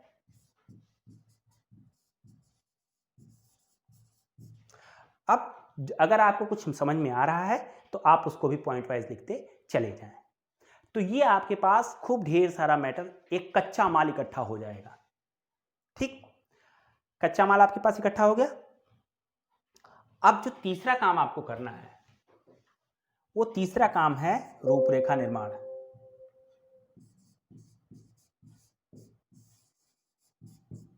रूपरेखा निर्माण। अब रूपरेखा निर्माण में आपको क्या करना है? रूपरेखा निर्माण में फिर आपको ये जो आपने बिंदु खोजे हैं, इनको आप पहले तो आपने भूमिका लिख दिया। भूमिका आप कैसे लिखेंगे? रूपरेखा में आप भूमिका आप अच्छा, मैं आऊँगा लेखन कार्य के दौरान, तो उसके तीनों एस्पेक्ट जब हम लिखने की कोशिश करेंगे तब हम बताएंगे। तो रूपरेखा में आप भूमिका बनाएंगे और उन बिंदुओं को लाएंगे जो आपने यहाँ पे इकट्ठा किया है कच्चे कार्य के रूप में। ठीक, जैसे भूमिका आपका एक पॉइंट्स हो गया। फिर पार्ट्स ऑफ द बॉडी में लिखेंगे इन पदबंधों का जो अर्थ आपने किया है कि अब विषय प्रवेश में, जैसे आप इस तरह शुरू कर सकते हैं कि विषय में प्रवेश करने के पहले हमें ये देखना महत्वपूर्ण होगा कि इसमें आई हुई शब्दावलियों का वास्तविक अर्थ क्या है। और जैसे ही आप ये कहेंगे मतलब आप विषय में प्रवेश कर गए। अब आप उन सारे बिंदुओं को अलग अलग स्पष्ट कर लीजिए। उसके बाद आप उनके आयामों की जो खोज किए हैं उनको दे सकते हैं। अगर कोई विषय ऐसा है जिसमें पक्ष और प्रतिपक्ष की संभावना बन सकती है, जैसे इसी में हम देखें नई नैतिकता और पुरानी नैतिकता, क्या पुरानी नैतिकता में ऐसा कुछ भी नहीं बचा है जो हमारे आज के स्त्री पुरुष संबंधों को नियंत्रित कर सके या उन्हें दिशा दे सके? अगर आपको कुछ लगता है तो आप उनको एक तरफ लिख लें। अगर आपको लगता है कि नहीं, नई नैतिकता में कुछ ऐसी चिन्हाएं हैं जो पुरानी नैतिकता के बरक्स ज़्यादा प्रभावी हैं, तो उनको एक तरफ लिख लें। मतलब आप दो कॉलम बना लें, नई नैतिकता, पुरानी नैतिकता, पुरानी नैतिकता और नई नैतिकता। नई नैतिकता की अच्छी चीज़ें ये, पुरानी नैतिकता की अच्छी चीज़ें ये। आप दोनों को पक्ष प्रतिपक्ष के तौर पे बांटते चले। और जब आप इस तरीके से एक द्वंद्वात्मक रिश्ता पैदा करेंगे अपने निबंध में, तो आपका एक निबंध बेहतरीन कसावट के साथ सामने आने लगेगा। मतलब आपको बिंदु के पक्ष और प्रतिपक्ष खोजने की कोशिश करना होगा। और कभी कभी ऐसा होता है कि निबंध का टॉपिक ही ऐसा होता है कि आपको उसमें पक्ष प्रतिपक्ष आसानी से मिल जाएंगे। जैसे मैंने अभी आपको सुदामा पांडे धूमिल की जो कविता की लाइन बताई जिसमें लोकतंत्र की विद्रूपताओं को उद्घाटित करना है, उसमें एक तरफ पक्ष है एक तरफ विपक्ष है। आपको अधिकतर पक्ष के पक्ष में रहना है, मतलब लोकतंत्र पर आस्था के पक्ष में आपको रखना है। तो उस पर ढेर सारे बिंदु आप मतलब पक्ष में तैयार कर लें 70% के लगभग, और विपक्ष में 30% आप तैयार कर लें कि नहीं, इसके बावजूद भी हमारे लोकतंत्र में कुछ कमियां हैं जो ये हैं। अब उन कमियों का आप निराकरण भी बता दें। इस तरीके से आपका main parts of the essay complete हो जाता है। अब हम लेखन कार्य में आते हैं। तो लेखन कार्य में सबसे पहले ये हमारी समस्या ये पूरा हो गया आपका। लेखन कार्य में सबसे पहले आपको भूमिका लिखनी है। अब भूमिका आप कैसे लिख सकते हैं? भूमिका में आप किसी शेर,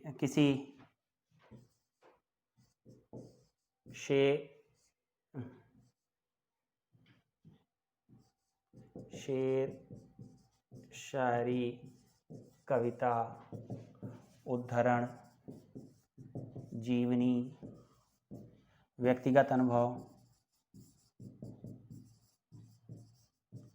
या काल्पनिक कहानी के साथ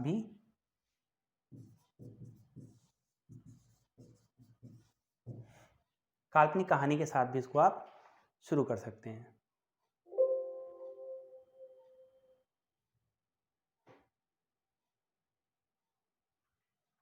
ठीक है, मतलब कि भूमिका आपकी अपनी चीज है। भूमिका के लिए आप रिस्ट्रिक्ट नहीं है कि आप भूमिका ऐसे ही शुरू करें। बस एक चीज ध्यान रखिए कि आप कुछ भी करें लेकिन भूमिका की अंतिम पंक्ति आपके पूरे बाद के विषय वस्तु के साथ जुड़नी चाहिए। ऐसा नहीं कि भूमिका के लिए आपके पास लिमिटेड शब्द हैं, 70 से 80 शब्द, उसी में आपको भूमिका लिखनी है और आपकी वो भूमिका आपके विषय वस्तु के साथ जुड़नी चाहिए। ऐसा नहीं कि आपने 2 पेज की भूमिका लिख मारी और बाद की विषय वस्तु के साथ वो जुड़ी ही नहीं। इस चीज पर विशेष ध्यान दीजिएगा। और भूमिका के दौरान आमतौर पे ऐसा रहे, भाषा को आपको संतुलित रखनी है, प्रवाहमयी रखनी है और ऐसी भूमिका तैयार करनी है कि जो जांचने वाला है वो तुरंत आपके विषय के साथ जुड़ जाए। आप एक इमेज क्रिएट कर सकते हैं, लेकिन इमेज की भाषा ऐसी हो जो बहुत लच्छेदार ना हो, एक प्रवाह के साथ चल रही हो और जांचकर्ता अपने साथ वो बनता हुआ महसूस करे उसके साथ। दूसरी चीज, मुख्य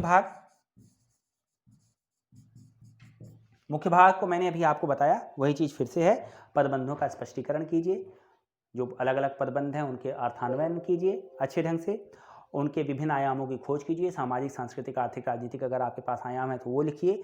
पक्ष प्रतिपक्ष में कोई तर्क तैयार करता है तो जो बिंदु आपने वहाँ पे तैयार किए हैं उनको यहाँ पे, जो रूपरेखा में आपने बिंदु तैयार किए हैं उनको यहाँ पे आप सेट करते चले जाएं। और अंत भाग जो निष्कर्ष होता है, निष्कर्ष आमतौर पर जो लिखा जाता है वो भी 70 से 80 शब्दों में। उसमें आपको ध्यान देना होगा कि निष्कर्ष आपका आशावादी हो। ठीक, निष्कर्ष हमेशा आशावादी हो, चाहे कितना जटिल टॉपिक हो, लेकिन निष्कर्ष को आप इस तरीके से बनाएं कि उसमें कुछ आशा या उम्मीद बनी रहे। जैसे कहा जा सकता है कि क्या ग्लोबल वार्मिंग संसार के लिए अभिशाप। ठीक, मतलब कि वो पूछना ही चाह रहा है कि ग्लोबल वार्मिंग हमारे देश के लिए, हमारे संसार के लिए कितना खतरे की घंटी है। लेकिन लास्ट में आपको इस तरीके से करना होगा कि इसके बावजूद भी पूरा विश्व इस ग्लोबल वार्मिंग के खतरे के प्रति आगाह है और इसको कम करने के लिए तमाम उपाय अपनाए जा रहे हैं। आप उन सारी योजनाओं, सारे सम्मेलनों का नाम लिख सकते हैं, जो प्रस्ताव पारित किए जा रहे हैं उनका नाम लिख सकते हैं, जो नई तकनीक लाई जा रही है उनका नाम लिख सकते हैं। मतलब 70-80 शब्दों में आपको इस तरह लपेटना है कि ये पता चले कि नहीं, इस खतरे के प्रति सब लोग आगाह हैं और इसके प्रति एक पॉजिटिव अप्रोच सबकी डेवलप हुई है। ठीक है, तो ये बिंदु खोजने के तरीके हुए। और जब आप आयाम खोज लेते हैं तो इनको इस तरीके से आप लिखते हैं। उपसंहार कर दिया आपने। अब तीसरा पश्चात लेखन कार्य केवल एक काम रहता है, पुनरीक्षण। तो आप ध्यान रखिए कि आपके पास निश्चित रूप से पूरे 5 मिनट ऐसा रखिए कि आप पूरे अपने लिखे हुए को एक सरसरी निगाह से पलट सकें। कई बार ऐसा होता है कि महत्वपूर्ण बिंदु कुछ छूट जाता है या लगता है कि आप यहाँ पे कोई चीज़ छूट गई है आपसे, वो चीज़ आप वहाँ पे ऐड कर सकते हैं। कोई शब्द गलत हो रहा है, पूरे वाक्य को गलत कर रहा है तो उस शब्द को काट सकते हैं। लेकिन इसमें एक चीज़ और ध्यान देने वाली है कि पहली बार आप जब भी किसी अपने ही लिखे निबंध का मूल्यांकन करेंगे तो ढेर सारी आपको गलतियां नजर आने लगेगी। तो आप सबको काटना मत शुरू कर दीजिएगा, नहीं तो पूरा का पूरा पेज रंग जाएगा और परीक्षक की पहली ही नज़र में आपका वो पूरा निबंध खारिज मान लिया जाएगा। तो इस चीज़ का आप विशेष तौर पर ध्यान रखेंगे। अब कुछ और बिंदु हैं, जैसे इसके अलावा ये मैंने आपको बता दिया निबंध लिखने का तरीका। अब कुछ महत्वपूर्ण बिंदु हैं जो आपके निबंध को और बेहतर बना सकते हैं। सबसे पहली बात है आपकी लिखावट, आपकी हैंडराइटिंग। पहली नज़र आपकी हैंडराइटिंग पे पड़ती है। हो सकता है कि आपकी हैंडराइटिंग उतनी सुंदर ना हो, लेकिन आप प्रयास करके लगातार लिखते लिखते अपने हैंडराइटिंग को सुधार सकते हैं। यूट्यूब पे भी ढेर सारे आपको हाउ टू इम्प्रूव योर हैंडराइटिंग्स करके वीडियोस मिल जाएंगे। उनकी प्रैक्टिस के आधार पे आप कुछ नहीं करें तो जो शब्द लिख रहे हैं शब्दों के बीच में थोड़ा गैप दे दें। आप 2 लाइनों के बीच में थोड़ा सा गैप दे दें तो आप खुद देखेंगे कि आपका थोड़ी सी लिखावट सुंदर होती चली गई है। एक और प्रश्न उठता है लोगों को कि हम क्या इसमें कोटेशन डाल सकते हैं? जी हाँ, डाल सकते हैं आप, बशर्ते कोटेशंस की भरमार न कर दीजिए। कोटेशंस वही रहें, चाहे सूक्ति के तौर पे, चाहे संस्कृत उद्धरण के तौर पे, अंग्रेजी उद्धरण के तौर पे, हिंदी कविताओं के तौर पे, जो लिमिटेड रहें और विषय से टच रहें। ऐसा नहीं कि आपने कुछ भी लिख मारा। तो ध्यान दीजिएगा कि आप सूक्ति कितने डालें। हर 2 पेज पे अगर आप 1 सूक्ति डाल पा रहे हैं या तो आप मान कर चलिए कि 3-4 सूक्तियाँ, 3-4 कोटेशंस आप आराम से डाल सकते हैं। आप चाहें तो निबंध की शुरुआत किसी कोटेशन से करिए और निबंध का अंत किसी कोटेशन से करिए। ये एक बहुत बढ़िया अप्रोच होता है जो ऊपर को और नीचे को दोनों एक तरफ से बांध देता है। अगर आपने किसी टॉपिक की शुरुआत भूमिका में एक शेर डाल दिया, एक शायरी डाल दी, एक कविता डाल दी और लास्ट में उपसंहार के बाद कोई आशावादी कोटेशन डाल दिया, तो वो दोनों क्या करेगा, ग्रिप कर देगा आपके निबंध को, वो भागने नहीं देगा और ये बहुत बढ़िया इम्पैक्ट पड़ेगा। तीसरी बात, अनुच्छेद निर्माण। मतलब कि एक पेज में ध्यान रखिएगा कि एक पेज में एक पैराग्राफ आपका या मैक्सिमम मतलब 2 पैराग्राफ हों, इससे ज़्यादा ना हो, कई बार आपके पैराग्राफ बहुत छोटे बन जाते हैं और कभी कभी ऐसा होता है कि आप 2-2, 3-3 पेज का एक एक पैराग्राफ बना देते हैं, तो वो अच्छा असर नहीं डालता है। 2 पैराग्राफ रखिए, उसमें आपकी बात स्पष्ट होती चली जाएगी। और एक चीज़ ध्यान रखिएगा कि हर पैराग्राफ अपने पूर्वापर संबद्ध रहे, मतलब आप जो इस पैराग्राफ में कह रहे हैं आपके पहले पैराग्राफ से वो संबद्ध हो। सूत्रबद्धता बहुत जरूरी है। अगली चीज़ मैं वही कहने जा रहा था, सूत्रबद्धता मतलब आपका सिस्टमेटिक हो, इसके बाद ये, इसके बाद ये, इसके बाद ये, ताकि परीक्षक उसको पढ़ते समय ऐसा ना समझे कि यार इस चीज़ का तो पुराने वाले से कोई मतलब ही नहीं बन रहा है। तो जोड़ना आपका काम है, उसको अच्छे ढंग से जोड़िएगा। ये सब हो जाएगा बशर्ते आप अभ्यास करते रहेंगे। अगली बात, भाषा शैली। भाषा आपकी बहुत कसी हुई होनी चाहिए, क्योंकि आपके पास शब्द सीमा निश्चित है। आप बहुत ज़्यादा फैल नहीं सकते। 700 की जगह अगर आप 1000 शब्द किए तो आप गए, क्योंकि आपके नेगेटिव मार्किंग शुरू हो गई। तो कसे हुए शब्दों में बहुत लच्छेदार मत बनाने की कोशिश कीजिए। जो आपकी सहज भाषा है उसका प्रयोग करें। छोटे छोटे वाक्य रखें ताकि गलतियां कम हों। वर्तनीगत अशुद्धियां तभी कम होंगी जब आप वाक्य छोटे छोटे रखेंगे। बहुत ज़्यादा 3-3, 4-4, 5-5 लाइन की एक एक वाक्य बनाने की कोशिश न करें। ये सब हो जाएगा रिहर्सल से, अभ्यास से।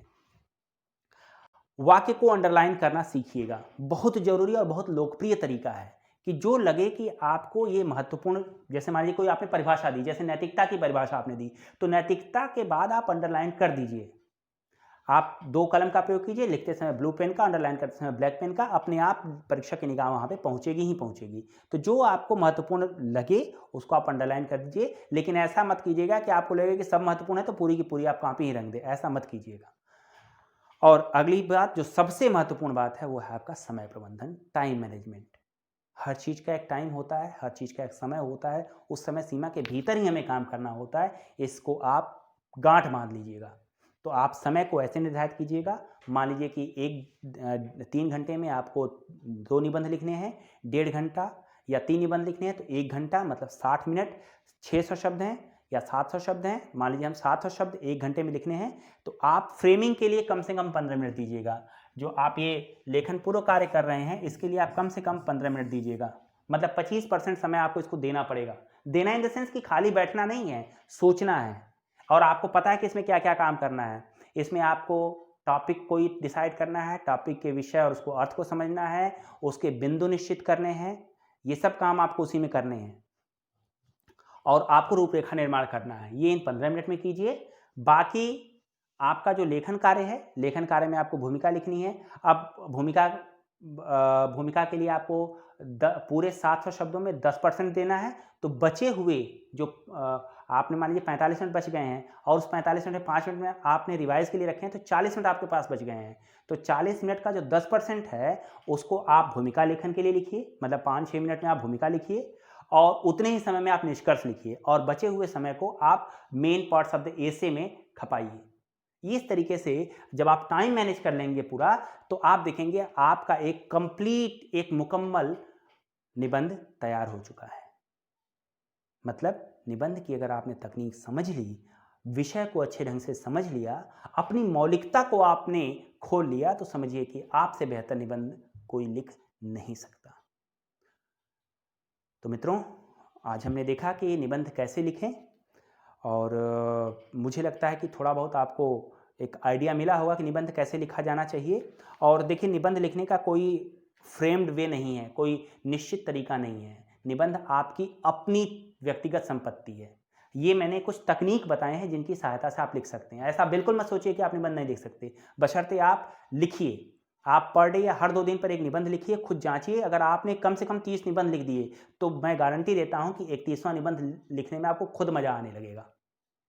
1 महीने आप डेडिकेटेड हो जाइए, 1 महीने 30 निबंध, और 31वें दिन आप 31वां निबंध जब लिखेंगे तो आपको लगेगा कि इससे बेहतर, इससे आसान प्रश्न पत्र तो मेरे लिए कुछ है ही नहीं। मित्रों, हम लोग फिर अगले लेक्चर में डिस्कस करेंगे, किसी अमूर्त विषय को उठाएंगे और इन सारे तकनीक के आधार पर उसको डिस्कशन करने की कोशिश करेंगे। उम्मीद है कि आपको कुछ लाभ मिला होगा। मिलते हैं हम लोग अगले लेक्चर में एक विषय के साथ। धन्यवाद।